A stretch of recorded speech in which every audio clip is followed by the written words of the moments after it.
Hi అండి అందరికీ. Mango రసమలైని ఎవరైనా ట్రై చేయకపోతే ట్రై చేయండి, చాలా బాగుంటుందండి టేస్ట్. కడాయిలో పాలు వేసుకోవాలి, ఇలాంటి పొడి కండెన్స్ మిల్క్ వేసుకున్నానండి. ఆ ప్లేస్లో మీరు షుగర్ కూడా వాడచ్చు. దగ్గర వచ్చేంత వరకు పాలు ఉడికించుకున్న తర్వాత డ్రై ఫ్రూట్స్ వేసుకోవాలి. ఇప్పుడు డ్రై ఫ్రూట్స్ అన్నీ వేసుకుని గ్యాస్ ఆఫ్ చేసేసుకుని ఒక గిన్నెలో వేసి పక్కన పెట్టుకోవాలండి. మరో పక్కన 4 మామిడికాయలు తీసుకున్నాను, శుభ్రంగా కడిగేసుకోవాలండి. ఈ విధంగా కడిగేసుకున్న తర్వాత సాల్ట్ వేసుకున్నాను అనమాట. కొంచెం సాల్ట్తోనే విధంగా శుభ్రంగా కడిగేసుకున్నాను. కడిగేసి విధంగా కట్ చేసేసిన తర్వాత మిక్సీ జార్లో వేసుకోవాలండి. గ్రైండ్ చేసేసుకుని మనం పక్కన పెట్టుకోవాలన్నమాట.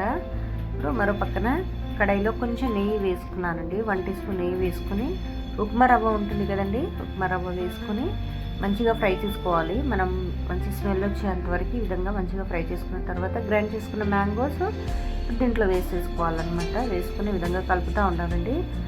మనం నాన్ స్టాప్ కలుపుతూ ఉండాలన్నమాట. ఇప్పుడు దీంట్లో షుగర్ మన టేస్ట్ని బట్టి షుగర్ వేసుకోవాలండి. మిల్క్ పౌడర్ కొంచెం ఎక్కువే వేసుకున్నాను అనమాట. అలాగే ఇలాంటి పొడి వేసుకున్నాను. పాలు అవసరం ఉంటే పాలు వేసుకుని విధంగా మంచిగా ఉడికించుకోవాలి. చాలా మిల్క్ పౌడర్ కొంచెం ఎక్కువ క్వాంటిటీలో వేసుకుంటే చాలా సాఫ్ట్గా వస్తాయండి మంచిగా.